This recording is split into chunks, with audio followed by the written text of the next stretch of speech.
ഈശ്വരറ്റം പ്രിയപ്പെട്ടവരെ, തിരുവിഷ്ടം മീഡിയയിലേക്ക് സ്വാഗതം. ഏവർക്കും യേശുവിൽ കൃപയും സമാധാനവും.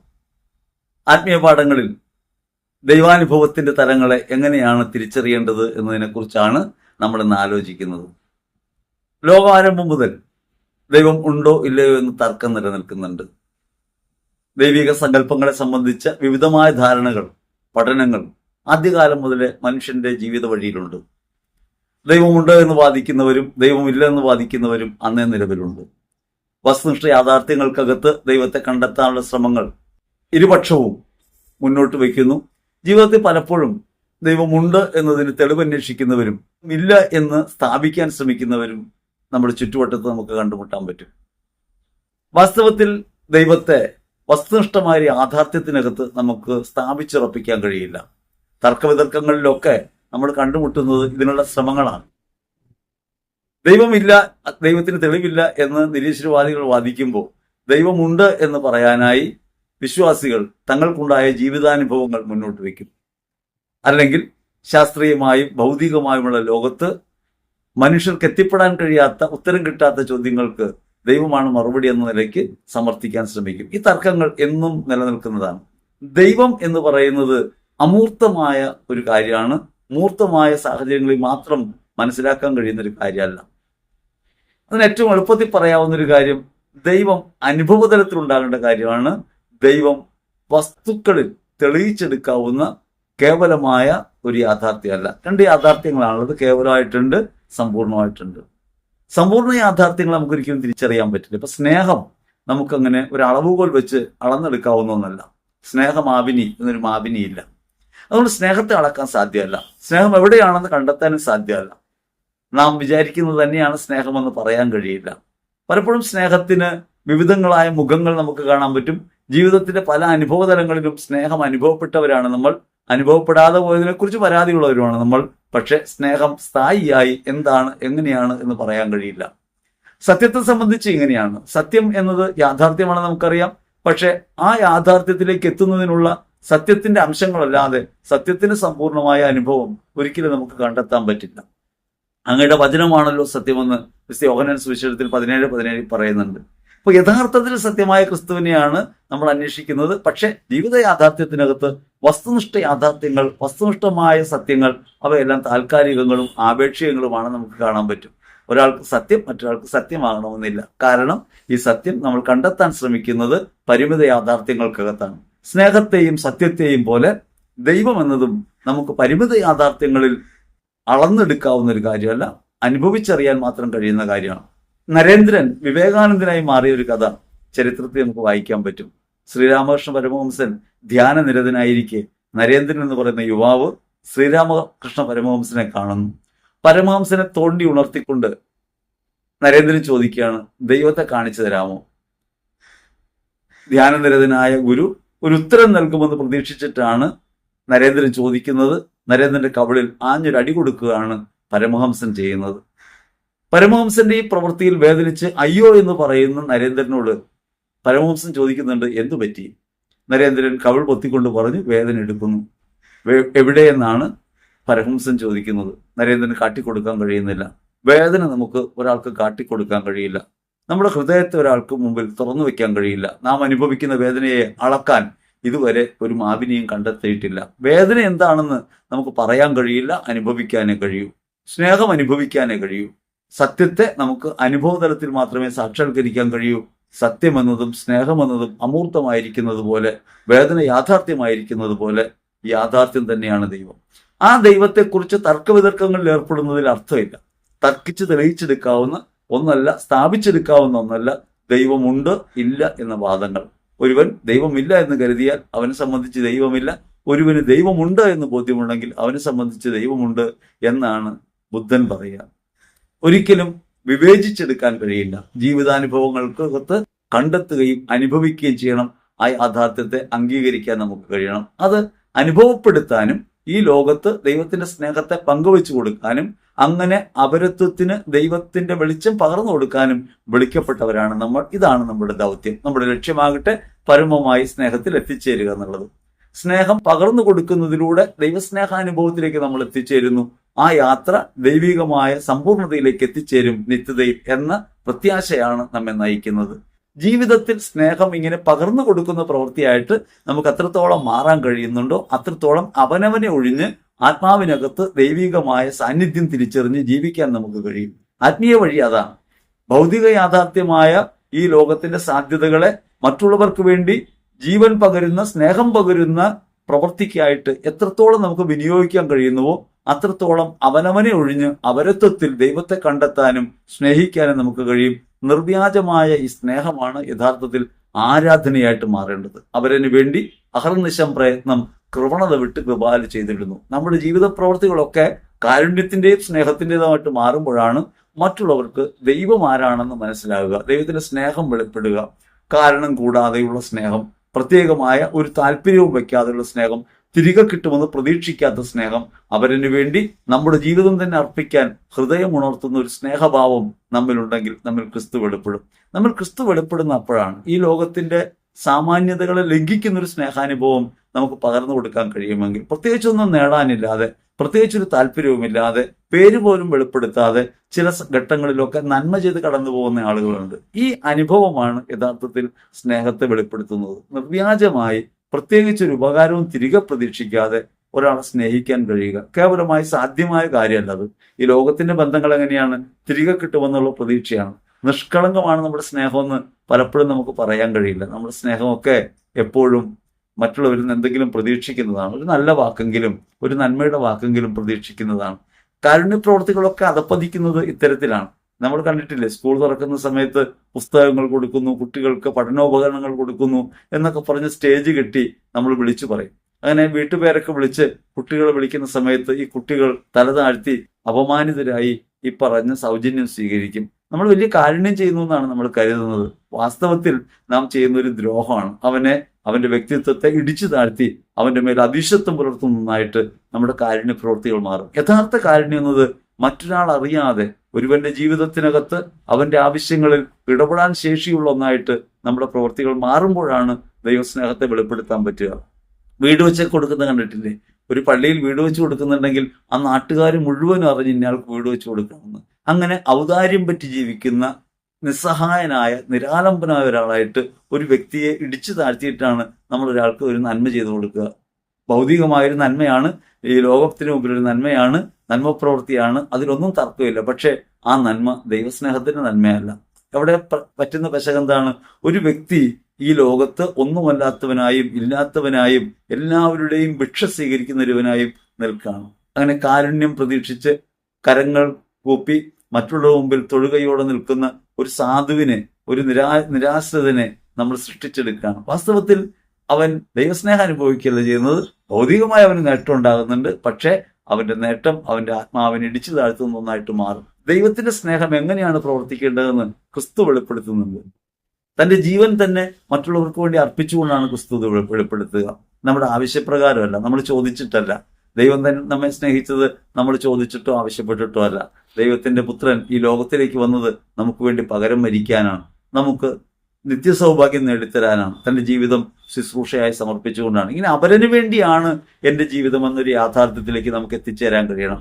രണ്ട് തരത്തിലാണ് നമുക്ക് ഈ ഭൂമിയിൽ ജീവിക്കേണ്ടത്. ഒന്ന് ദൗത്യത്തിന്റെ ഭാഗമായിട്ടാണ്. ആ ദൗത്യം ദൈവത്തിന്റെ സ്നേഹം വെളിപ്പെടുത്തുക എന്നുള്ളതാണ്. ഈ ലക്ഷ്യമാകട്ടെ ആ നിത്യസ്നേഹത്തിലേക്ക് നമ്മൾ എത്തിച്ചേരുക എന്നുള്ളതാണ്. നിത്യസ്നേഹത്തിലേക്ക് എത്തിച്ചേരാനുള്ള മാർഗം അവരന് ദൈവസ്നേഹം പകർന്നു കൊടുക്കുന്ന ജീവിതം ഉണ്ടാകുക എന്നുള്ളതാണ്. ആ ദൈവസ്നേഹം എന്നത് തിരികെ കിട്ടാൻ പ്രതീക്ഷിക്കാത്തതാണ്. അത് മലമുകളിൽ നിന്ന് അരുവി ഒഴുകുന്നത് പോലെയാണ്. അതൊരിക്കലും തിരികെ മലമുകളിലേക്ക് ഒഴുകുന്നില്ല. അതേപോലെ ദൈവത്തിന് അനന്ത കാരുണ്യം നമ്മുടെ ജീവിത പ്രവൃത്തി വഴി മറ്റുള്ളവർക്ക് അനുഭവപ്പെടണം. അത് നാം നമ്മെ തന്നെ നഷ്ടപ്പെടുത്തിക്കൊണ്ട് ചെയ്യേണ്ട പ്രവൃത്തിയാണ്, നമ്മുടെ പേര് നിലനിർത്തിക്കൊണ്ട് ചെയ്യേണ്ട പ്രവൃത്തിയല്ല എന്നാണ് മനസ്സിലാക്കേണ്ടത്. സൃഷ്ടപ്രപഞ്ചം ദൈവമക്കളുടെ വെളിപ്പെടുത്തൽ ഇങ്ങനെ കാത്തിരിക്കുന്നു. റോമർ ലേഖനത്തിൽ 8:19 നമുക്കത് വായിക്കാൻ പറ്റും. ഈ സൃഷ്ടപ്രപഞ്ചം മുഴുവനും ദൈവത്തിന്റെ സ്നേഹം നമ്മിലൂടെ വെളിപ്പെടുത്തുന്നത് ആകാംക്ഷയോടെ കാത്തിരിക്കുന്നു. അങ്ങനെ ആകാംക്ഷയോടെ കാത്തിരിക്കുന്ന ഒരു ലോകത്ത് നമ്മുടെ ദൗത്യം ഇങ്ങനെ സ്നേഹിക്കുക എന്നതാണെന്ന് തിരിച്ചറിഞ്ഞ് ജീവിക്കുന്നതിന്റെ പേരാണ് ആത്മീയ ജീവിതം. ആത്മീയ ജീവിതത്തിൽ പുരോഗമിക്കാൻ ആഗ്രഹിക്കുമ്പോൾ ഭക്താഭ്യാസങ്ങളിലും പ്രാർത്ഥനകളിലും ഒക്കെ നമ്മൾ മുഴുകുന്നുണ്ട്. അവയൊന്നും വേണ്ടാത്തതാണെന്നല്ല, പക്ഷെ അവയൊക്കെ നമ്മെ ബലപ്പെടുത്തേണ്ടത് ഇങ്ങനെ അവരന് വേണ്ടിയുള്ള ജീവിതമാണെന്നും അവരന് അവനവനെ പകർന്നു കൊടുക്കാൻ, അവനവന്റെ പേരൊഴികെ പകർന്നു കൊടുക്കാൻ നമുക്ക് കഴിയുമ്പോഴാണ് ക്രിസ്തുനാമത്തിലുള്ള പ്രവൃത്തിയായിട്ട് അത് മാറുകയെന്നും നമ്മൾ തിരിച്ചറിയണം. വിശുദ്ധ ലൂക്കാസ് സുവിശേഷത്തിൽ 7-ാം അധ്യായത്തിൽ 11 മുതൽ 23 വരെ തിരുവചനങ്ങളിൽ നയീൻ പട്ടണത്തിലെ ഒരു വിധവയുടെ മകനെ യേശു ഉയർപ്പിക്കുന്ന സംഭവമുണ്ട്. ഒരുവനെ ശവമഞ്ചത്തിൽ ഏതാനും പേർ ചുമന്നുകൊണ്ട് വരുന്നു. കൂടെ ഒരു സ്ത്രീ കരഞ്ഞുകൊണ്ട് വരുന്നു. വിധവയായ ഒരുവൾ, തന്റെ ഏകപുത്രൻ മരിച്ചുപോയി. അവനെക്കുറിച്ചുള്ള വേദനയിൽ ആശ്രയമറ്റ അവൾ കരയുകയാണ്. അവൾക്ക് ആരുമില്ല.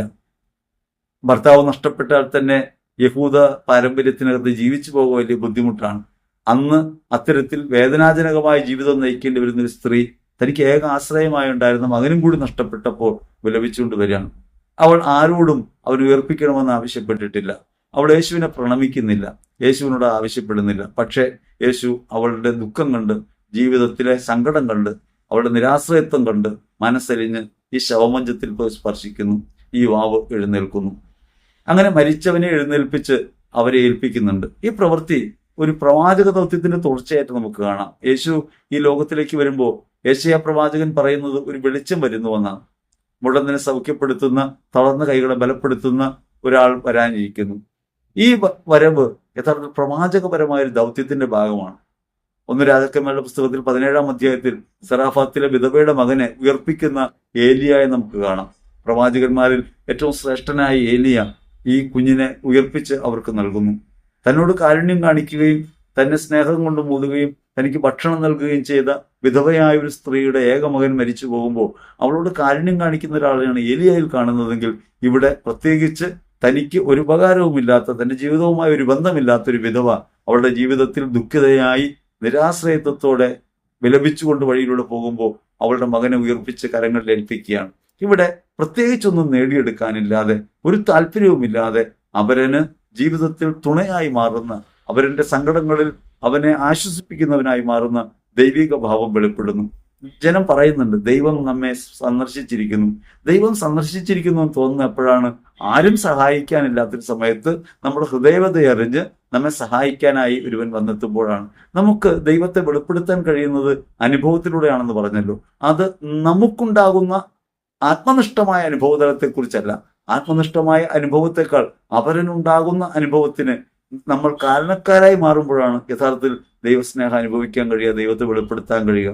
മറ്റുള്ളവരുടെ ജീവിതത്തിൽ ദൈവത്തെ വെളിപ്പെടുത്തുന്നവരായി നമ്മൾ മാറണം. ഇതാണ് ദൈവിക ദൗത്യം. അവിടെയാണ് അവരന് വേണ്ടി അഹർനിശം പ്രയത്നം കൃപണത വിട്ട് കൃപാല ചെയ്തിരുന്നു. മറ്റുള്ളവർക്ക് വേണ്ടി ജീവിതം ഇങ്ങനെ അർപ്പിച്ചു തീർക്കേണ്ട ഒന്നാണെന്ന് ക്രിസ്തു തന്റെ ജീവിതം കൊണ്ട് വെളിപ്പെടുത്തുന്നുണ്ട്. അവൻ ഈ ലോകം ആവശ്യപ്പെട്ടിട്ടല്ല ഭൂമിയിലേക്ക് വരുന്നത്. ദൈവത്തിന്റെ ഇഷ്ടം മനുഷ്യന്റെ വീണ്ടെടുപ്പാണ്, മനുഷ്യരക്ഷയാണ്. ആ മനുഷ്യരക്ഷ സാധ്യമാക്കാൻ വേണ്ടി ദൈവിക സമാനതയെ തന്നെ നഷ്ടപ്പെടുത്തി ലോകത്തേക്ക് വരുന്ന ക്രിസ്തു തന്റെ ജീവനും ജീവിതവും മനുഷ്യർക്ക് വേണ്ടി ചൊരിയുകയാണ്. അങ്ങനെ ചൊരിയുന്നതിലൂടെ യേശു പിതാവിന്റെ സന്നിധിയിലേക്ക് തിരികെ യാത്രയാവുന്നു. അപ്പൊ ദൈവസന്നിധിയിലേക്ക് തിരികെ യാത്രയാകാൻ നമുക്ക് ഓരോരുത്തർക്കും അനുപേക്ഷണീയമായിട്ടുള്ള വഴി ക്രിസ്തു തുറന്നിടുകയാണ്. അത് അവരിന് വേണ്ടി ജീവിതം അർപ്പിക്കുക എന്നുള്ളതാണ്, ജീവൻ വെടിയുക എന്നുള്ളതാണ്. ജീവനും ജീവിതവും മറ്റുള്ളവർക്ക് പകുത്തു നൽകി ദൈവപിതാവിന്റെ സന്നിധിയിലേക്ക് തിരികെ പോകാൻ കരുത്തു നൽകുന്ന ക്രിസ്തുവിന്റെ സ്നേഹം പരിശുദ്ധാത്മാവിൽ നൽകപ്പെട്ടവരാണ് നമ്മൾ ഓരോരുത്തരും. അങ്ങനെ പരിശുദ്ധാത്മ സ്നേഹത്തിൽ നിറഞ്ഞ നമുക്ക് ഓരോരുത്തർക്കും ഈ ലോകത്ത് ചെയ്യാനുള്ളതും ഈ സ്നേഹപ്രവൃത്തിയാണ്. യെശയ്യായുടെ പുസ്തകത്തിൽ 35-ാം അധ്യായത്തിൽ 3-ാം തിരുവചനത്തെ നമ്മളിങ്ങനെ വായിക്കും, തളർന്ന കൈകളെ ബലപ്പെടുത്തുകയും ഇടറുന്ന മുട്ടുകളെ ഉറപ്പിച്ചു നിർത്തുകയും ചെയ്യുക. നമ്മുടെ പ്രവൃത്തിയുടെ ആത്യന്തിക ലക്ഷ്യമായിട്ട് മാറേണ്ടത് ഇക്കാര്യമാണ്. ഈ തളർന്ന കൈകളെ, ബലഹീനമായ കൈകളെ ബലപ്പെടുത്തുക എന്ന് വെച്ചാൽ എന്താണ്? ജീവിത പ്രയോഗത്തിന്റെ പ്രവർത്തന വഴിയെ കാണിക്കാനാണ് ഈ കൈകളെ കാണിക്കുക.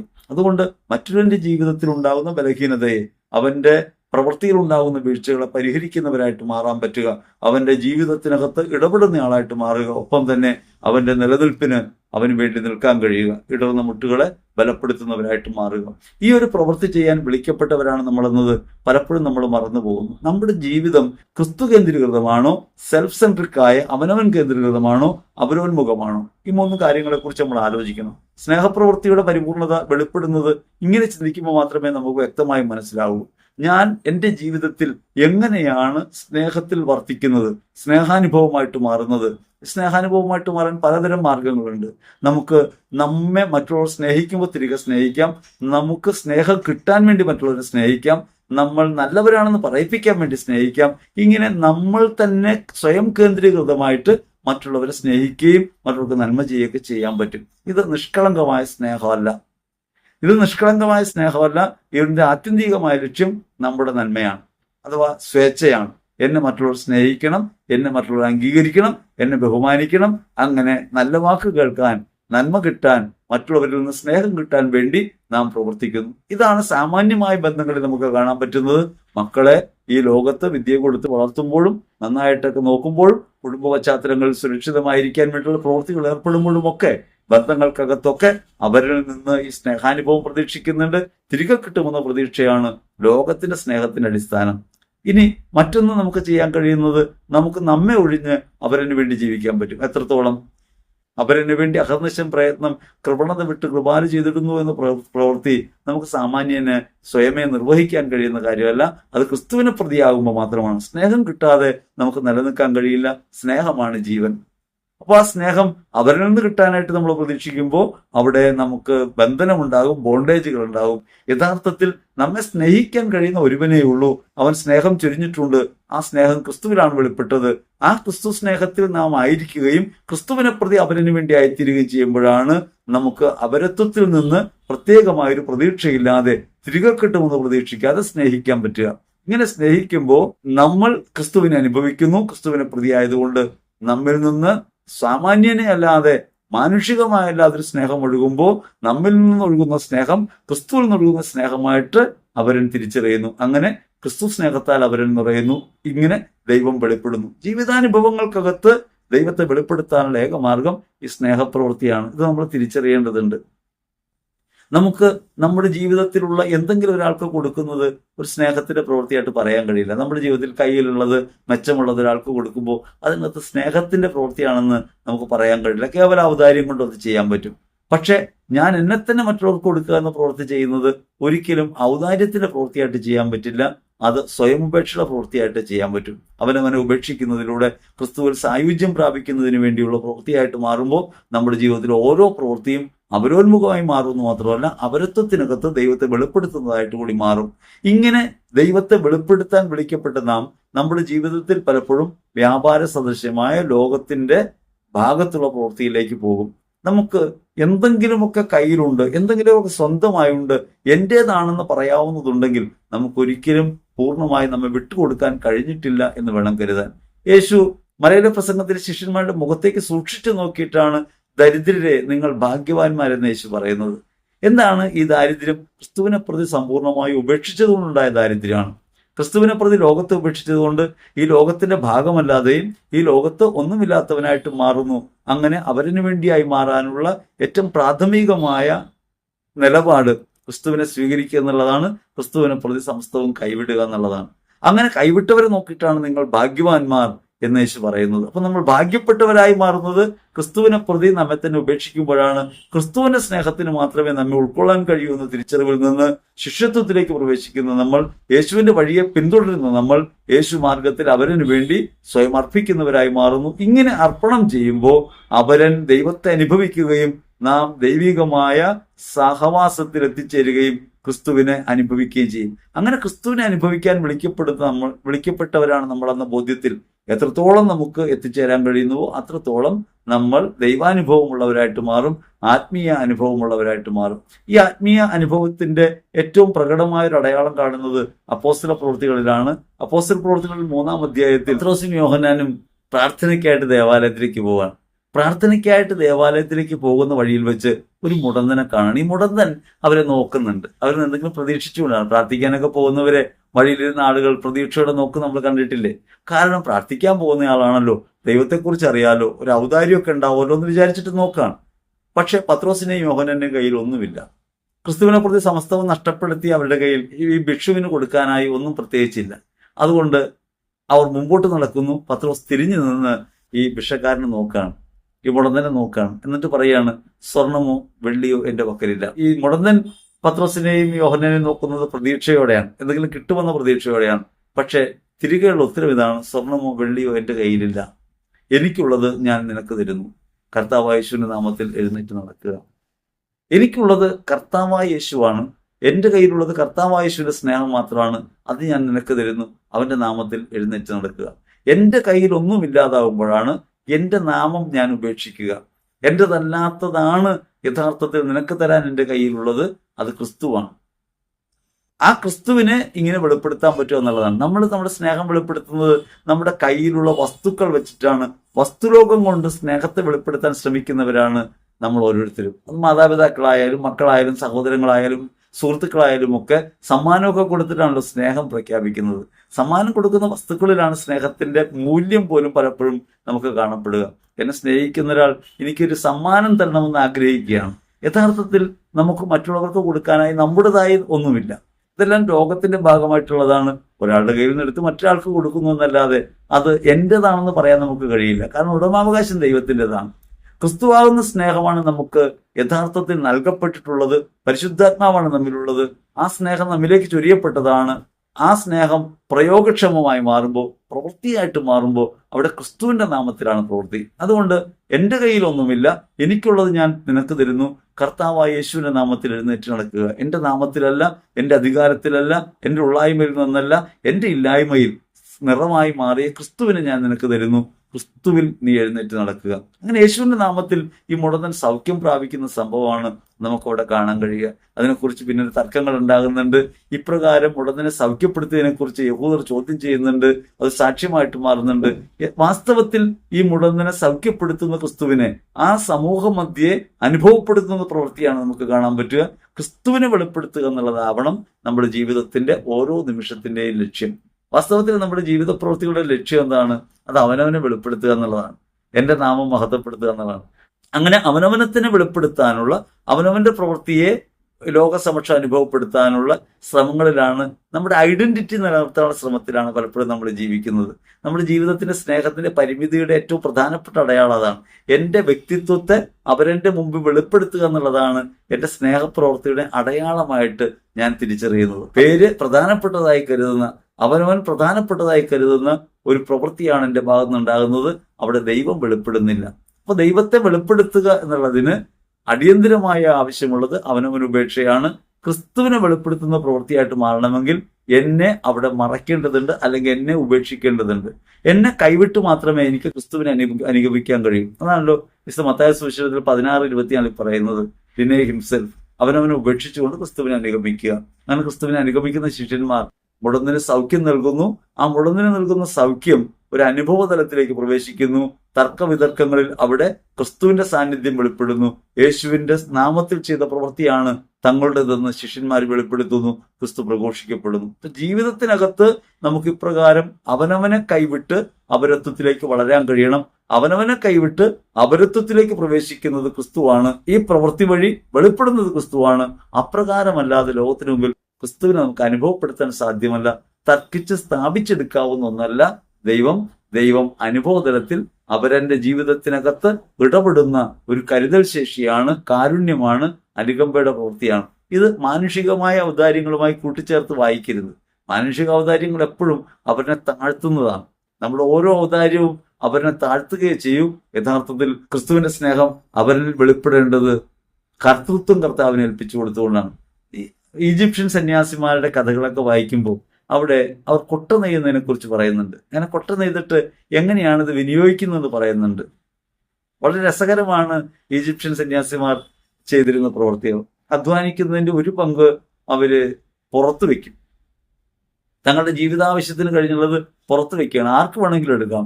ആരെടുക്കുന്നു എന്ന് അന്വേഷിക്കുന്നില്ല. നമ്മളൊരു ഔദാര്യം പ്രവർത്തിക്കുമ്പോൾ പോലും ആളെ നോക്കുന്നുണ്ട്. മുഖം നോക്കിയാണ് പലതും ചെയ്യുന്നത്. ഇവിടെ ആളെ നോക്കുന്നില്ല. രണ്ടുടുപ്പുണ്ടെങ്കിൽ അത് കഴുകി രണ്ടും പുറത്തിടും. അങ്ങനെ പുറത്തിട്ട് കഴിയുമ്പോൾ ആരെങ്കിലും ഇഷ്ടമുള്ളത് ഏറ്റവും നല്ലത് എടുത്തുകൊണ്ട് പോകും. ഏത് കൊടുക്കണമെന്ന് തീരുമാനിക്കുന്നില്ല. എന്താണ് തനിക്ക് വേണ്ടതെന്ന് സ്വയം നിർണ്ണയിക്കുന്നില്ല. അതുപോലെ ആരാണ് എടുക്കുന്നതെന്ന് നിർണ്ണയിക്കുന്നില്ല. ആ രണ്ട് കാര്യവും തൻ്റെതല്ലെന്ന് വിശ്വസിക്കാൻ കഴിയുന്നത് ഇതൊന്നും തൻ്റെതല്ലെന്ന് ബോധ്യം ഉണ്ടാകുമ്പോഴാണ്. ഈ ജീവിതം യഥാർത്ഥത്തിൽ നമുക്ക് ഒരു ബലവും പ്രകടിപ്പിക്കാൻ കഴിയാത്ത സ്ഥലമാണ്. ജനിച്ചതും മരിക്കുന്നതൊന്നും നമ്മളോട് ചോദിച്ചിട്ടല്ല. ജീവിക്കുന്ന ഓരോ സന്ദർഭങ്ങളിലും സംഭവിക്കുന്ന കാര്യങ്ങൾ നമ്മുടെ മുൻവിധി പോലെയും തീരുമാനം പോലെയല്ല.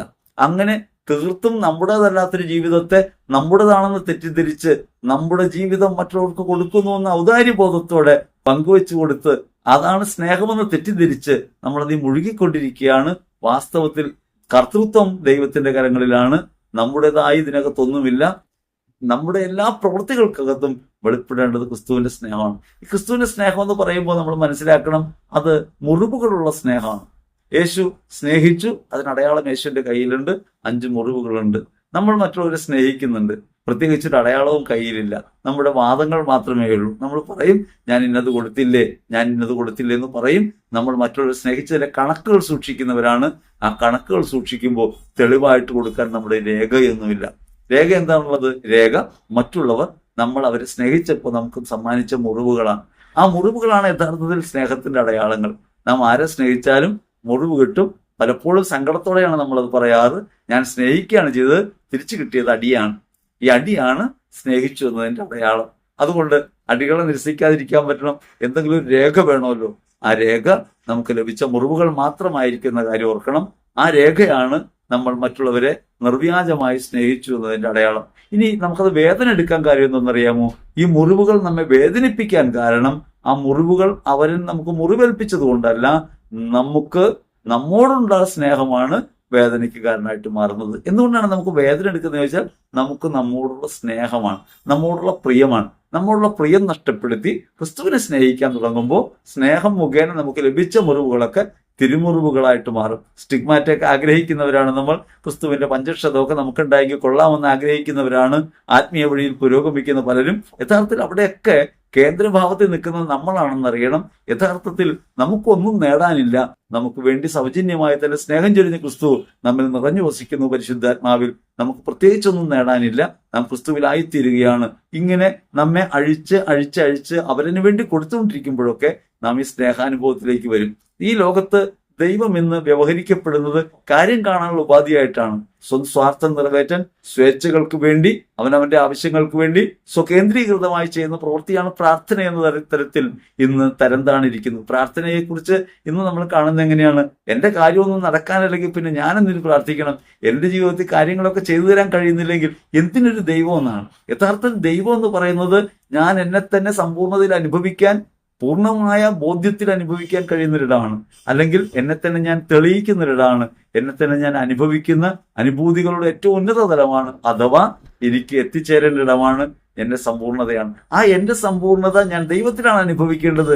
അതല്ലാതെ എന്റെ ജീവിതത്തിലെ ആവശ്യങ്ങളിൽ നിരന്തരം എനിക്ക് കാര്യങ്ങൾ നടത്തിത്തരാനുള്ള ഒരു കേവല ഉപാധിയായി, ഉപകരണമായി ദൈവത്തെ തെറ്റിദ്ധരിക്കുമ്പോഴാണ് വാസ്തവത്തിൽ ദൈവത്തെക്കുറിച്ചുള്ള തർക്കവിതർക്കങ്ങൾ ഇങ്ങനെ ഉയർന്നു വരിക. അതുകൊണ്ട് അത്ഭുതങ്ങളും അടയാളങ്ങളും ചെയ്യുന്നവനാണ് ദൈവം, കാര്യങ്ങൾ നടത്തി തരുന്നവനാണ് ദൈവം. ഇതാണ് ദൈവം എന്ന് പറഞ്ഞ് പലയിടങ്ങളിലേക്ക് നമ്മൾ ഓടിപ്പോകുന്നു. അകമേ വസിക്കുന്ന, അപരത്വത്തിൽ വസിക്കുന്ന നമുക്ക് മധ്യേയുള്ള ഈ ദൈവാനുഭവത്തിന്റെ ഉന്നത തലത്തെ നാം സ്പർശിക്കാതെയും പോകുന്നു. ഇത് അനുഭവിക്കണമെങ്കിൽ നിഷ്കളങ്കമായ സ്നേഹം ഉണ്ടാകണം. നിഷ്കളങ്കം എന്ന് വെച്ചാൽ ഒന്നും പ്രതീക്ഷിക്കാത്തൊരു സ്നേഹത്തെക്കുറിച്ചാണ് പറയുക. നമ്മൾ പറയും ആത്മാർത്ഥമായിട്ടാണ് ഞാൻ സ്നേഹിച്ചത്. എത്ര എളുപ്പത്തിൽ പറഞ്ഞു നോക്കിയേ, ആത്മാർത്ഥമായിട്ടാണ് ഞാൻ സ്നേഹിച്ചത്. ആത്മാർത്ഥമായി എന്നതിനകത്ത് നമ്മൾ വിചാരിക്കുന്നത് നിർവ്യാജമായി, കളങ്കമില്ലാതെ, അല്ലെങ്കിൽ നുണയൊന്നും അല്ല പറയുന്നത്, യാഥാർത്ഥ്യമാണ് പറയുന്നതെന്ന് പറയാൻ വേണ്ടി ആത്മാർത്ഥം പറയുന്നത്. ആത്മാർത്ഥം എന്ന് പറഞ്ഞാൽ അതിനർത്ഥം ആത്മാവിന്റെ അർത്ഥം തിരിച്ചറിഞ്ഞുള്ള സ്നേഹം എന്നാണ്. ആത്മാവിന്റെ അർത്ഥം തിരിച്ചറിഞ്ഞ് സ്നേഹിക്കുക എന്ന് വെച്ചാൽ ആത്മാവിന്റെ അർത്ഥം സായുജ്യ പദമാണ്. അത് ക്രിസ്തുവിലായിത്തീരലാണ്. ആ ക്രിസ്തുവിന്റെ സ്നേഹം അറിഞ്ഞതുകൊണ്ടുള്ള സ്നേഹമാണ് ആത്മാർത്ഥത. നമ്മൾ വിചാരിക്കുന്നത് പോലെ ഒരാളോട് കാട്ടുന്ന നീതിപൂർവകമായ പ്രവൃത്തി എന്ന അർത്ഥത്തിലല്ലത്. അത് ദൈവം എന്നിൽ പ്രവർത്തിക്കുന്നത് കൊണ്ട്, ദൈവമാണ് പരമപ്രധാനം എന്നറിയാവുന്നത് കൊണ്ട്, എൻ്റെ ശരീര മനസ്സുകളുടെ ഇച്ഛകളല്ല യാഥാർത്ഥ്യം എന്നറിയാവുന്നതുകൊണ്ട്, എൻ്റെ ആത്മാവിന്റെ അർത്ഥം അറിയുന്നത് കൊണ്ട്, എൻ്റെ ആത്മാവ് ദൈവത്തിൻ്റെതാണെന്നും ദൈവത്തിലാണ് അത് എത്തിച്ചേരേണ്ടതെന്നുള്ള ബോധ്യമുള്ളത് കൊണ്ട് ഞാൻ സ്നേഹിക്കുന്നതിന്റെ പേരാണ്. അങ്ങനെ ആത്മാർത്ഥമായ പ്രണയം, ആത്മാർത്ഥമായ സ്നേഹം എന്നൊക്കെ പറയുമ്പോൾ ഉള്ളഴിഞ്ഞുള്ള സ്നേഹം, അവനവനെ കൈവിട്ടുള്ള സ്നേഹം എന്നുകൂടി നമ്മൾ തിരിച്ചറിയണം. ഞാൻ എന്നെത്തിനെ എത്രത്തോളം ഉപേക്ഷിച്ചുകൊണ്ടാണ് അവരെ സ്നേഹിക്കുന്നത്, അതാണ് യഥാർത്ഥമായ സ്നേഹം. 1 കൊരിന്ത്യർ ലേഖനത്തിൽ 13-ാം അധ്യായത്തിൽ 1 മുതൽ 13 വരെ തിരുവചനങ്ങൾ പലപ്പോഴും നമ്മൾ കേട്ടിട്ടുള്ളതാണ്. സ്നേഹത്തെക്കുറിച്ച് പറയും. അവിടെ 2 പ്രധാനപ്പെട്ട കാര്യങ്ങളാണ് സ്നേഹത്തിന്റെ കാര്യമായിട്ട് പറയുക. സ്നേഹം ദീർഘക്ഷമയുള്ളതാണ്, ദയുള്ളതാണ്. സ്നേഹത്തിന്റെ പ്രധാനപ്പെട്ട 2 ലക്ഷണങ്ങൾ അത് പറയുന്നത് സ്നേഹം ദീർഘക്ഷമയുള്ളതാണ്, ദയുള്ളതാണ്. ദീർഘക്ഷമ എന്ന് വെച്ചാൽ എങ്ങനെയാ? ദീർഘക്ഷമ അനന്തക്ഷമയാണ്, ഒരിക്കലും വറ്റാത്ത ക്ഷമയാണ്. അതല്ലെങ്കിൽ മനുഷ്യന്റെ പ്രവൃത്തികൾ ലോകാവസാനത്തോളം ദൈവനിഷേധത്തിലും സ്വന്തം താല്പര്യത്തിലും സ്വാർത്ഥത്തിലും ഒക്കെ കുടുങ്ങിയതാണെന്നറിയാമെങ്കിലും അവസാനത്തെ മനുഷ്യൻ വരെ രക്ഷപ്പെടാൻ വേണ്ടി തന്റെ ജീവൻ അർപ്പിക്കാൻ ക്രിസ്തു കാട്ടുന്ന ഒരു സ്നേഹത്തിന്റെ പ്രവൃത്തിയാണ് ഈ ദീർഘക്ഷമ എന്ന് പറയുക. ദീർഘക്ഷമ എന്ന് വെച്ചാൽ നമ്മുടെ പ്രവൃത്തികൾ മോശമാണെന്ന് ഭാവിയിൽ വന്നേക്കാമെങ്കിലും ഇനിയും ക്രൂരത ഉണ്ടായേക്കാമെങ്കിലും നാം ചെയ്യുന്ന പ്രവൃത്തികളെ അവസാനം വരെ ക്ഷമിക്കാനുള്ള ഒരു ക്ഷമാപൂർവകമായ സ്വീകരണ മനോഭാവം, ചേർത്ത് പിടിക്കുന്ന ഭാവം ദൈവത്തിന്റെ ഭാഗത്തുണ്ട്. ദീർഘക്ഷമയുണ്ട്. ദൈവം അവസാനത്തെ മനുഷ്യനെ രക്ഷിക്കാൻ വേണ്ടി തന്റെ സ്നേഹം കാൽവരി കുരിശിൽ ചൊരിയുന്നു. ഈ സ്നേഹത്തിന്റെ പേരാണ് ദീർഘക്ഷമ. നമുക്ക് ദീർഘക്ഷമയുണ്ടോ? ഒരാളൊരു തെറ്റ് ചെയ്തു, നമ്മൾ ക്ഷമിക്കുന്നു. രണ്ടാമതൊരു തെറ്റ് ചെയ്യുമ്പോൾ നമുക്ക് ക്ഷമിക്കാൻ പറ്റുന്നില്ല. ഒരുവനെ അവനായി മനസ്സിലാക്കുകയും അവനായി അംഗീകരിക്കുകയും അവന്റെ കുറവുകളുടെയും പോരായ്മകളുടെയും എന്നേക്കുമായി സ്വീകരിക്കാൻ കഴിയുകയും ചെയ്യുന്നതിന്റെ പേരാണ് ദീർഘക്ഷമ. നമ്മോടൊത്ത് വസിക്കുന്നവരുടെ ജീവിതത്തെക്കുറിച്ച് അപ്രകാരം ഒരു ബോധ്യമാണുള്ളത് നമുക്കുള്ളത്.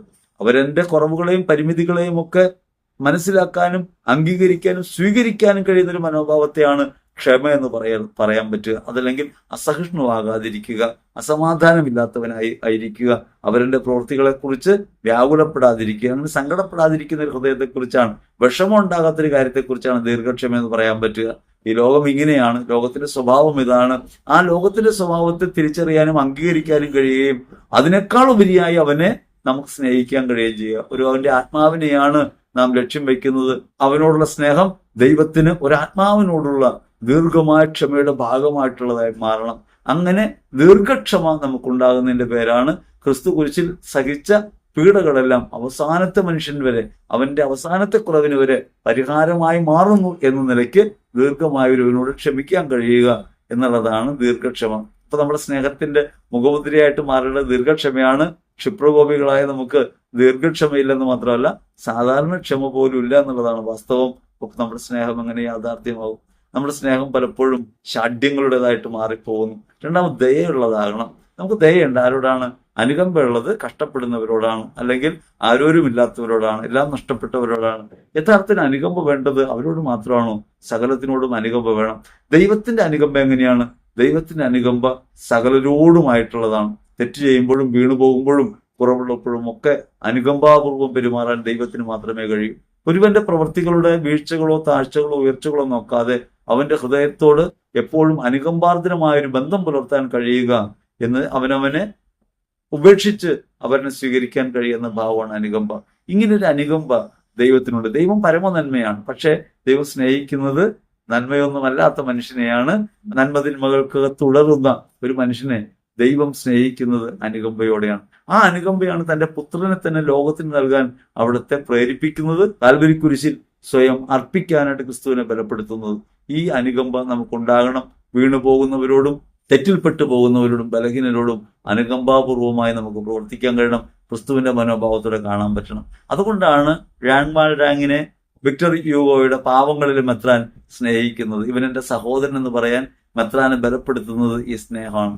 അവരത്വത്തെ ഇങ്ങനെ സാഹോദര്യത്തിൽ കാണാനായിട്ട്, അല്ലെങ്കിൽ അവന്റെ കുറവുകളും പോരായ്മകളും ക്ഷമിച്ചുകൊണ്ടും, അല്ലെങ്കിൽ ആ കുറവുകളെയും പോരായ്മകളെയും കാണാതെ അവരെ സ്വീകരിക്കാൻ കഴിയുന്നതിന്റെ പേരാണ് ദയാപൂർണമായ സ്നേഹം, അനുകമ്പ.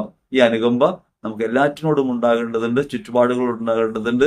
ഇങ്ങനെ ലോകത്തെ തിരിച്ചറിയാനും അംഗീകരിക്കാനും സ്നേഹിക്കാനും നമുക്ക് കഴിയുമെങ്കിൽ അത് സ്നേഹത്തിന് രണ്ടടയാളങ്ങൾ പറയാം. 16 ലക്ഷണങ്ങളാണ് സ്നേഹത്തിനുള്ളത്. സ്നേഹം ഇനി മറ്റു ഭാഗങ്ങളിലേക്ക് നമുക്ക് പോകുമ്പോഴാണ് മനസ്സിലാക്കുക. അത് സ്വാർത്ഥം അന്വേഷിക്കുന്നില്ല, അത് കോപിക്കുന്നില്ല, അഹങ്കരിക്കുന്നില്ല, അനുചിതമായി പെരുമാറുന്നില്ല, അനീതിയിൽ സന്തോഷിക്കുന്നില്ല, അത് ആത്മപ്രശംസ ചെയ്യുന്നില്ല. ഓരോ കാര്യം എടുത്ത് നോക്ക്. മറ്റുള്ളവർക്ക് നന്മ ഉണ്ടാകുമ്പോൾ എന്ത് മനോഭാവമാണ് നമുക്കുള്ളത്? നമ്മുടെ കൂട്ടത്തിൽ ഒരാൾക്ക് നന്മ ഉണ്ടാകുമ്പോൾ, അല്ലെങ്കിൽ നാട്ടിൽ ഒരാൾക്ക് നന്മ ഉണ്ടാകുമ്പോൾ, ഒറ്റ കാര്യം ആലോചിച്ചത്, ഒരാൾക്ക് ലോട്ടറി അടിച്ചെന്ന് കേൾക്കുമ്പോൾ നമ്മൾ എന്താ പറയുക? ലോട്ടറി അടിക്കാറുണ്ട്, പക്ഷെ മനുഷ്യൻ നന്നാവാറില്ല. ഞാൻ ഈ ലോട്ടറി ഒന്നും എടുക്കാറില്ല, ലോട്ടറി നല്ലതല്ല. കാരണം എന്താണ്? എനിക്ക് അടിച്ചില്ല, അതുകൊണ്ടാണ്. ഒരാൾക്ക് അവാർഡ് കിട്ടുമ്പോൾ നമ്മൾ പറയും, ഓ അവാർഡിനൊക്കെ എന്താ വില ഉള്ളത്? പണ്ടൊക്കെ അവാർഡിനൊക്കെ വലിയ മൂല്യം ഉണ്ടായിരുന്നു, ഇപ്പോൾ വലിയ മൂല്യമൊന്നുമില്ല. കാര്യം എന്താണ്? എനിക്ക് അവാർഡ് കിട്ടിയില്ല. ഒരാൾ നല്ലവനാണെന്ന് പറയുമ്പോൾ, ഓ മനുഷ്യരൊക്കെ ഇങ്ങനെയാണ്, നന്മ കാണിച്ചു നടക്കുന്ന ഒത്തിരി പേരുണ്ട്, നമ്മളങ്ങനെയൊന്നും കാണിച്ചു നടക്കാറില്ല. കാര്യം എന്താണ്? നമ്മളെക്കുറിച്ച് ആരും നന്മ പറയുന്നില്ല. അതുകൊണ്ട് മറ്റുള്ള അസൂയുള്ളവരായിട്ട് നമ്മൾ മാറുന്നതിന്റെ നിരവധിയായ ലക്ഷണങ്ങൾ നമുക്ക് കാണാൻ പറ്റും. നമ്മുടെ ജീവിതം പരിശോധിച്ചാൽ മതി. അവരുടെ ഒരു നന്മ ഉണ്ടാകുമ്പോൾ നമുക്കത് അംഗീകരിക്കാൻ കഴിയുന്നില്ല. അവർ പ്രശംസിക്കപ്പെടുമ്പോൾ നമുക്ക് അംഗീകരിക്കാൻ കഴിയുന്നില്ല. അവരുടെ ഉയർച്ചയെ നമുക്ക് അംഗീകരിക്കാൻ പറ്റുന്നില്ല. അവിടെയൊക്കെ സംഭവിക്കുന്നത് അസൂയ. നമ്മുടെ സ്നേഹം ഔദാര്യമില്ല, നമ്മുടെ സ്നേഹം സ്വാർത്ഥത്തിൽ കൊടുക്കുമ്പോഴുള്ളതാണ്. നമ്മുടെ സ്നേഹം നമ്മോട് തന്നെ ഉള്ളതായിട്ട് മാറുമ്പോഴാണ്, നമ്മോടുള്ള പ്രിയം വർദ്ധിക്കുമ്പോഴാണ് സഹോദര സ്നേഹത്തിൽ നമുക്ക് കാലിടുക. അങ്ങനെയാണ് ഉപവിയിൽ നമ്മൾ പോവുക. അപ്പോഴാണ് അസൂയ ഉണ്ടാകുക. കായൻ അവനെ കൊല്ലുന്ന അസൂയ മൂലമാണ്. അതൊരു കൊലപാതകത്തിലേക്ക് എത്തുന്ന കാര്യമാണ്. അതുകൊണ്ട് അസൂയുണ്ടോ? നമ്മുടെ സ്നേഹം അസൂയപ്പെടുന്നതാണോ? ദാമ്പത്യ ബന്ധത്തിൽ പോലും നമുക്കത് കാണാൻ പറ്റും. ഭർത്താവിനോട് അസൂയുള്ള ഭാര്യയും ഭാര്യയുടെ അസൂയുള്ള ഭർത്താവും. ഭാര്യ സംശയമാണെന്നൊക്കെ ഭർത്താക്കന്മാർ പറയുന്നത് അസൂയ ഉണ്ടാകുമ്പോഴാണ്. ഭർത്താവിന് ഉയർച്ച ഉണ്ടാകുമ്പോൾ ഭാര്യയ്ക്ക് അംഗീകരിക്കാൻ പറ്റുന്നില്ല, അസൂയ ഉണ്ടായിട്ടാണ്. നമ്മുടെ ബന്ധങ്ങൾക്ക് മക്കൾ പോലും ഉയരത്തിലേക്ക് പോകുമ്പോൾ ചില മാതാപിതാക്കൾക്ക് അംഗീകരിക്കാൻ പറ്റുന്നില്ല. അത് ഓൺ ചെയ്യാണ്. ഇത് എൻ്റെ കഴിവുകൊണ്ടാണ്, ഞാൻ പഠിപ്പിച്ചിട്ടല്ലേ എന്നൊക്കെ വിചാരിക്കുന്നത്. ഈ അവരനോട് ഇതൊക്കെ എൻ്റെ കടമയായിരുന്നു, ഞാൻ ചെയ്യേണ്ടതായിരുന്നു, ദൈവത്തെ പ്രതി ശുശ്രൂഷിക്കാനാണല്ലോ വന്നത്. അതുകൊണ്ട് അവരുടെ നന്മ ഉണ്ടാവും, അംഗീകരിക്കാൻ പറ്റുന്നില്ല. വ്യക്തിബന്ധങ്ങൾക്കകത്തൊക്കെ കൊലപാതക സദൃശ്യമായ തിന്മ പ്രവർത്തിക്കുന്നുണ്ട് അസൂയ. നമുക്കത് പലപ്പോഴും കാണാൻ പറ്റും. അവരെല്ലാവരും അംഗീകരിക്കുമ്പോൾ, സ്നേഹിക്കുമ്പോൾ, ആദരിക്കുമ്പോൾ അത് നമുക്ക് സ്വീകരിക്കാൻ പറ്റുന്നില്ല. പങ്കാളിയെ മറ്റുള്ളവർ സ്നേഹിക്കുന്നത് കാണുമ്പോൾ നമുക്ക് അവരുടെ ദേഷ്യം തോന്നാണ്, പ്രത്യേകിച്ചൊരു കാരണമില്ലാതെ. അതുകൊണ്ടാണ് ജീവിത പങ്കാളിയുടെ വീട്ടുകാരോട് എപ്പോഴും ഈ അവരന് എതിർപ്പായിരിക്കും. കാരണം എന്താണ്? അവർ ഇയാളെ സ്നേഹിക്കുന്നുള്ളതാണ്. വെളിപ്പെടുന്ന മറ്റു രീതിയിലാണ്. സ്നേഹം അസൂയപ്പെടുന്നില്ല, സ്നേഹം ആത്മപ്രശംസ ചെയ്യുന്നില്ല. നമ്മൾ എപ്പോഴും എങ്ങനെയാണ്? ആത്മപ്രശംസ ചെയ്തുകൊണ്ടിരിക്കുക. ഞാനിങ്ങനെയാണ്, കൊള്ളാം, ഞാനെങ്ങനെയാണെന്ന് നോക്കൂ. ഈ ആത്മപ്രശംസയുടെ പ്രകാശനം നമ്മുടെ ജീവിതത്തിൽ പലപ്പോഴും കാണാം. മനുഷ്യ ഏറ്റവും അടുപ്പിക്കുന്ന കാര്യമാണത്. പണ്ടൊരിക്കൽ ഒരു ദമ്പതിമാർ എന്നെ കാണാമെന്ന് ഓർക്കുന്നു. വളരെ നല്ലവനായ മനുഷ്യനാണ്, എല്ലാ കാര്യങ്ങളും ഉത്തരവാദിത്വപൂർവ്വം ചെയ്യുന്ന മനുഷ്യനാണ്, സമ്പത്ത് ഉണ്ടാക്കിയിട്ടുണ്ട്, ആവശ്യത്തിനൊക്കെ കാര്യങ്ങളൊക്കെ ചെയ്തു കൊടുക്കുന്ന, എല്ലാവരും കരുതുന്ന പ്രവൃത്തിയൊക്കെ അയക്കുന്നുണ്ട്. ഒരു ചെറിയ പ്രശ്നം മാത്രമുണ്ട്. എന്നെ നോക്കൂ, എന്നെ കണ്ടു പഠിക്കൂ, ഞാൻ അത്ര നല്ലവനാണ്, എൻ്റെ ഉപദേശം സ്വീകരിക്കൂ, ഞാൻ പറയുന്ന പോലെ നടക്കൂ, ഞാൻ ശരിയാണ് എന്നിങ്ങനെ നിരന്തരം പറഞ്ഞുകൊണ്ടേ ഇരിക്കും. ഞാൻ എൻ്റെ ഉത്തരവാദിത്വമൊക്കെ ചെയ്യുന്നില്ലേ, ഞാൻ നിങ്ങൾക്ക് ഇങ്ങനെയൊക്കെ ചെയ്തു തരുന്നില്ലേ, ഞാൻ നിങ്ങളെ നോക്കുന്നില്ലേ, നിങ്ങൾ എത്ര ഭംഗിയായിട്ടാണ് ഞാൻ കരുതുന്നത് എന്ന് നിരന്തരം പറഞ്ഞുകൊണ്ടിരിക്കും. അവനവനെ പൂഴ്ത്തിക്കൊണ്ടിരിക്കും. അരോചകമായ പ്രവൃത്തിയാണ്. അതൊരു ബന്ധവും നിലനിൽക്കില്ല ആത്മപ്രശംസകളോടുത്ത്. ഇങ്ങനെ എന്നെ പ്രൊജക്റ്റ് ചെയ്യുന്നിടത്ത് എൻ്റെ സ്നേഹാനുഭവത്തിന്റെ ഒഴുക്ക് തടയപ്പെടും. അത് എവിടെ നിന്നാണ് ജനിക്കുന്നത്? അതൊരു അഹങ്കാരത്തിൽ നിന്നാണ്, ഞാനെന്ന ബോധ്യത്തിൽ നിന്നാണ്. നമ്മൾ ഓരോരുത്തരും 800 കോടി മനുഷ്യർക്കിടയ്ക്ക് ചെറിയ മനുഷ്യൻ മാത്രമാണ്, അല്പകാലത്തേക്ക് ജീവിക്കുന്നവർ. ഈ പ്രപഞ്ചത്തിലെ കോടാനുകോടി ജീവികൾക്കിടയ്ക്ക് ഒരു ചെറിയ ജീവി, വളരെ ചെറുതാണ്. പക്ഷെ നമ്മൾ കരുതുന്നത് നമ്മൾ ഏറ്റവും വലുതാണെന്നാണ്. നമ്മുടെ കണ്ണെത്തുന്ന ദൂരത്തുള്ള ലോകത്തെ മാത്രമേ നമ്മൾ ലോകമായിട്ട് കാണുന്നുള്ളൂ. അവിടെ മഹാനായി നമ്മൾ ഇരിക്കുന്നു നമ്മൾ വിചാരിക്കുക. അങ്ങനെ ഞാൻ എൻ്റെ അടുത്ത് തന്നെ കുടുങ്ങുന്നു, സ്വാഭിമാനമുള്ളവരായിട്ട് മാറുന്നു. തന്നിൽ തന്നെ അഭിമാനം, താനെന്ന ഭാവം, തന്നിൽ ആശ്രയം, ഇതൊക്കെയാണ് അഹങ്കാരം. നമ്മൾ തിരിച്ചറിയുന്നില്ല. ഈ അഹങ്കാരിയ ഒരു മനുഷ്യന് ഒരു ബന്ധത്തിലും നിലനിൽക്കാൻ കഴിയില്ല, അയാൾക്ക് സ്നേഹിക്കാൻ കഴിയില്ല. അഹങ്കാരമുള്ള ഒരാൾക്ക് ഒരാളെ സ്നേഹിക്കാൻ കഴിയില്ല. അവരത്വത്തിലേക്ക് കടന്നു നിൽക്കാനുള്ള ശേഷിയാണ് സ്നേഹം, പ്രണയം എന്നൊക്കെ പറയുക. സ്വയംദാനത്തിനുള്ള ശേഷിയാണ്. അവനവനെ കൊടുക്കാൻ കഴിയില്ല. ഞാനിൽ തന്നെ കുടുങ്ങിപ്പോകുമ്പോൾ, അവനവൻ കടമ്പയ്ക്കകത്തായി പോകുമ്പോൾ സ്നേഹത്തിന്റെ പ്രവാഹം നിലച്ചു പോകും. അപ്പൊ സ്നേഹിക്കാൻ കഴിയണമെങ്കിൽ നാം നമ്മെ തന്നെ കൈവിടണം. അവനവന് ഉപേക്ഷയുടെ പേരാണ് സ്നേഹം. സ്വയം ത്യജിച്ചുകൊണ്ടല്ലാതെ സ്നേഹിക്കാൻ സാധ്യമല്ല. അപ്പൊ അവനവനെ കൈവിടാതിരിക്കുന്ന മനുഷ്യർക്ക് സ്നേഹിക്കാൻ സാധ്യമല്ല. അപ്പൊ സ്നേഹം അഹങ്കരിക്കുന്നില്ല. നിങ്ങൾക്ക് അഹങ്കാരത്തിന് ഏതെങ്കിലും ഒരു അംശം ഉണ്ടെങ്കിൽ, താനെന്ന നിലയ്ക്ക് അഭിമാനബോധം ഉണ്ടെങ്കിൽ, ഞാൻ കൊള്ളാമല്ലോ എന്ന് തോന്നുന്നുണ്ടെങ്കിൽ, നിശ്ചയമായും മനസ്സിലാക്കിക്കൊള്ളുക, നിങ്ങൾക്ക് സ്നേഹിക്കാൻ കഴിയുന്നില്ല. സ്വാർത്ഥം അന്വേഷിക്കുന്നില്ല. അവനവന് വേണ്ടിയാണ് ജീവിതത്തിന്റെ എല്ലാ ചരടുവലികളും. ഓരോ കരുവും നിൽക്കുന്നത് സ്വാർത്ഥ ലാഭത്തിന് വേണ്ടിയാണ്, സ്വേച്ഛകൾ നിറവേറാൻ വേണ്ടിയാണ്. സ്വന്തം ഇഷ്ടങ്ങൾ നിറവേറാൻ വേണ്ടിയുള്ള ജീവിതമാണ് നാം നയിക്കുന്നതെങ്കിൽ സ്നേഹത്തിന് വിഘാതമായി തീരും. അവരെന്റെ സ്നേഹം നമുക്ക് കിട്ടണമെന്നത് പോലും ഒരു ഇഷ്ടമാണ് നമ്മിൽ ഉണ്ടാക്കുന്നതെങ്കിൽ, സ്വന്തം സ്വാർത്ഥം പൂരിപ്പിക്കാൻ വേണ്ടിയാണ് അവരനെ ഉപയോഗിക്കുന്നതെങ്കിൽ, അവരന് ഒരു വസ്തുവായി തരം താഴ്ത്തപ്പെടുന്ന അനുഭവം ഉണ്ടാവും. നമ്മൾ വസ്തുക്കളെ സ്നേഹിക്കുകയും മനുഷ്യരെ ഉപയോഗിക്കുകയും ചെയ്യുന്ന ആളുകളാണ്. ശരിക്ക് വസ്തുക്കളെ ഉപയോഗിക്കുകയും മനുഷ്യരെ സ്നേഹിക്കുകയാണ് വേണ്ടത്. പക്ഷെ നാം നേരെ തിരിച്ചാണ്, മനുഷ്യരെ ഉപയോഗിക്കും. അങ്ങനെ ഉപയോഗിക്കപ്പെടുന്നു എന്ന് തോന്നുമ്പോൾ ഒരു മനുഷ്യൻ അനുഭവിക്കുന്നത് സ്നേഹരാഹിത്യമാണെന്ന് മാത്രമല്ല, വസ്തുവൽക്കരിക്കപ്പെടുന്ന അനുഭവമാണ്. ഞാനൊരു കമ്മോഡിറ്റി ആയിട്ട് മാറും. അങ്ങനെ മാറുമ്പോൾ അയാൾക്ക് ആ ബന്ധത്തിൽ തുടരാൻ കഴിയില്ല, സ്നേഹം അനുഭവിക്കാൻ കഴിയില്ല. സ്നേഹം കോപിക്കുന്നില്ല. എന്താണ് കോപത്തിന്റെ അടിസ്ഥാനമായിട്ടുള്ളത്? എൻ്റെ ഇഷ്ടത്തിന് നിങ്ങളല്ലാതായി തീരുമ്പോൾ എനിക്കുണ്ടാകുന്ന വികാരത്തിന്റെ പേരാണ് കോപം. എൻ്റെ ഇഷ്ടത്തിനനുസരിച്ച് നിങ്ങളല്ലാതായി തീരുമ്പോൾ അവരനായി ജീവിക്കാനുള്ള അവകാശമുണ്ട്, അവരെന്റെ അഭിപ്രായമുണ്ട്. അവരെന്റെ ജീവിതത്തെ എൻ്റെ ഇഷ്ടത്തിനനുസരിച്ച് ഞാൻ രൂപപ്പെടുത്താൻ ശ്രമിക്കുമ്പോൾ വഴങ്ങുന്നില്ലെങ്കിൽ എനിക്കുണ്ടാകുന്നതാണ് കോപം. സ്നേഹത്തിന്റെ ഒഴുക്ക് തരംഗ രൂപത്തിലാണ്. കോപമാകട്ടെ അത് വേലിയേറ്റങ്ങൾ ഉണ്ടാക്കും. അങ്ങനെ കോപിക്കുന്നതാണോ ഹൃദയഭാവം എങ്കിൽ നിശ്ചയമായും മനസ്സിലാക്കണം, അവിടെ സ്നേഹാനുഭവമില്ല. ഇത് അവരോട് ദേഷ്യപ്പെടേണ്ടെന്ന അർത്ഥത്തിലല്ല. നമ്മൾ കാര്യം പറയുമ്പോൾ, അഭിപ്രായം പറയുമ്പോൾ ദേഷ്യപ്പെടുകയൊക്കെ ചെയ്യുന്നത് സ്നേഹത്തിന്റെ ലംഘനമായിട്ടല്ല കാണേണ്ടത്. കോപിക്കുക എന്നാൽ അവരെന്റെ ജീവിതത്തെ എതിർക്കുന്നതായിട്ട് മാറും, വിദ്വേഷം പുലർത്തുന്നതായിട്ട് മാറും. അങ്ങനെ സംഭവിക്കുന്നുണ്ടോ എങ്കിൽ സ്നേഹാനുഭവത്തിൽ വീഴ്ചയുണ്ട്, വിള്ളലുകളുണ്ട്. അനീതിയിൽ സന്തോഷിക്കുന്നില്ല.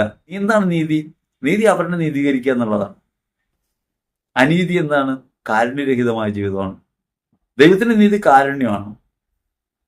കാരുണ്യ നിഷേധം എല്ലാം അനീതിയാണ്. അവരിനോട് അനുകമ്പയോടെ കാരുണ്യത്തോടെ പ്രവർത്തിക്കാൻ കഴിയുന്നില്ലെങ്കിൽ നമ്മുടെ സ്നേഹത്തിന് അർത്ഥമില്ല. അതുകൊണ്ട് ഒരുവനെ അവനായി തന്നെ തിരിച്ചറിയാനും അവരനിൽ അംഗീകരിക്കാനും കുറവുകളോടെ സ്വീകരിക്കാനും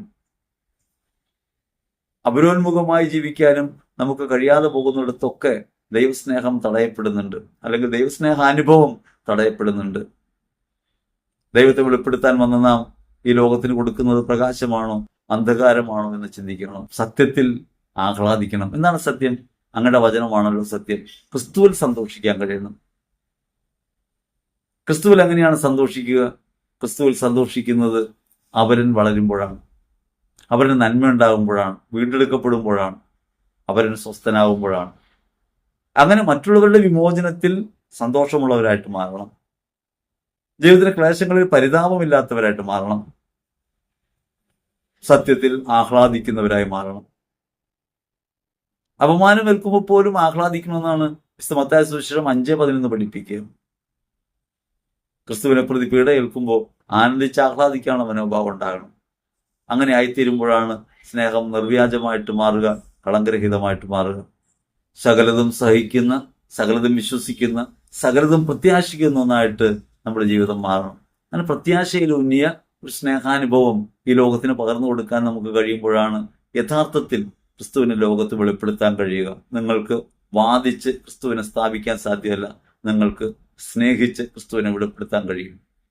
അങ്ങനെ വെളിപ്പെടുത്തപ്പെടുന്ന ക്രിസ്തുവിനെ ലോകത്തിന് നിഷേധിക്കാൻ സാധ്യമല്ല. അതുകൊണ്ട് വിശ്വാസം, ശരണം, സ്നേഹം എന്ന് ദൈവിക പുണ്യങ്ങളെക്കുറിച്ച് പറഞ്ഞുകൊണ്ട് ലേഖനത്തിന്റെ ആദ്യായം അവസാനിപ്പിക്കുമ്പോൾ സ്ലീഹ പറയുന്നുണ്ട്, ഇതിലേറ്റവും പ്രധാനം സ്നേഹമാണ്. സ്നേഹം മുഖേന മാത്രമേ ക്രിസ്തുവിനെ വെളിപ്പെടുത്താൻ കഴിയൂ. നമ്മുടെ ജീവിതം ഒരു സ്നേഹാനുഭവമായിട്ട് മാറണം. സ്നേഹത്തിന്റെ പരിമിതികളെക്കുറിച്ച് നമുക്ക് ബോധ്യമുണ്ടാകണം. എവിടെയൊക്കെ പരിമിതപ്പെടുന്നുവോ, ക്രിസ്തു സ്നേഹത്തെ നമ്മൾ അകന്നു പോകുന്നുവോ അത് തിരിച്ചറിയണം. അനുതാപപൂർണമായൊരു സ്നേഹം നമുക്കുണ്ടാകണം. ക്രിസ്തുവിൽ അപ്രകാരം അനുതാപപൂർണമായ ജീവിതം നയിക്കാൻ എത്രത്തോളം നമ്മെ തന്നെ വിട്ട്, നമ്മെ തന്നെ കൈയൊഴിഞ്ഞ് അപരത്വത്തിലേക്ക് വളരാൻ നമുക്ക് കഴിയുന്നുവോ അവിടെ ക്രിസ്തു വെളിപ്പെടും. അതുകൊണ്ട് തിരിച്ചറിയേണ്ടതുണ്ട്, ദൈവത്തെ ലോകത്തിന് അനുഭവപ്പെടുത്തുക എന്ന ദൗത്യമാണ് നമുക്കുള്ളത്. ആ ദൗത്യത്തിൽ നാം പുരോഗമിക്കുമ്പോൾ, നമ്മെ തന്നെ കൈവിട്ട് അപരത്വത്തിലേക്ക് ഉന്മുഖമായി സ്നേഹഭാവമായി നാം വളരുമ്പോൾ, നാം ഹൃദയത്തിന് അനുഭവിക്കുന്ന ദൈവിക സഹവാസമാണ് ഒരു സായുജ്യത്തിലേക്ക് നമ്മെ നയിക്കുക, നിത്യതയിലേക്കുള്ള നമ്മുടെ വഴിയിൽ തുണയായിട്ട് മാറുക. ആ ഒരു ബോധ്യത്തോടെ നമുക്ക് ജീവിക്കാൻ കഴിയുന്നതിന്റെ പേരാണ് യഥാർത്ഥത്തിൽ ആത്മീയ ജീവിതം. അല്ലാതെ ഭക്താഭ്യാസങ്ങളിൽ മുഴുകുന്നുണ്ട്, കാര്യങ്ങളൊക്കെ ക്രമമായിട്ട് ചെയ്യുന്നുണ്ട്, പ്രാർത്ഥനയുണ്ട്, അങ്ങനെ ജീവിതം വേറൊന്നാക്കി മാറ്റി ഒരു മൂടുപടത്തിനകത്തേക്ക് കൊണ്ടുപോകുന്നതിന്റെ പേരല്ല ആത്മീയത. അത് വസ്ത്രത്തിലോ ബാഹ്യാടയാളങ്ങളിലോ പുലർത്താവുന്ന ഒന്നല്ല, ജീവിതത്തിനകത്ത് ആന്തരികമായി നിലനിൽക്കുന്ന ഒരു കാര്യത്തിലാണ്. സ്നേഹത്തിൽ അപരോന്മുഖമായൊരു ജീവിതം ഈ ലോകത്ത് ക്രിസ്തുവിനെ വെളിപ്പെടുത്തും.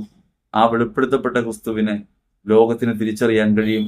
തർക്കിച്ച് നേടുകയല്ല, ജീവിച്ച് അവരന് വേണ്ടി അർപ്പിച്ച് അനുഭവമാക്കുകയാണ് സ്നേഹം. ആ സ്നേഹമാണ് ക്രിസ്തു. അങ്ങനെ നമ്മുടെ ജീവിതത്തിന്റെ ഓരോ വഴിയിലും ഓരോ നിമിഷത്തിലും ക്രിസ്തു വെളിപ്പെടട്ടെ എന്ന് ഹൃദയപൂർവ്വം പ്രാർത്ഥിക്കാം. ചെയ്യുന്ന പ്രവൃത്തികൾക്കകത്ത്, ബന്ധങ്ങൾക്കകത്ത് ക്രിസ്തുവിന്റെ പ്രകാശം പരക്കട്ടെ. അതിന് പരിശുദ്ധാത്മാവിന് നിരന്തരമായ സഹായം നമുക്ക് അവർക്കും ലഭ്യമാകട്ടെ എന്ന് ഹൃദയപൂർവ്വം പ്രാർത്ഥിക്കുന്നു. ആമേൻ.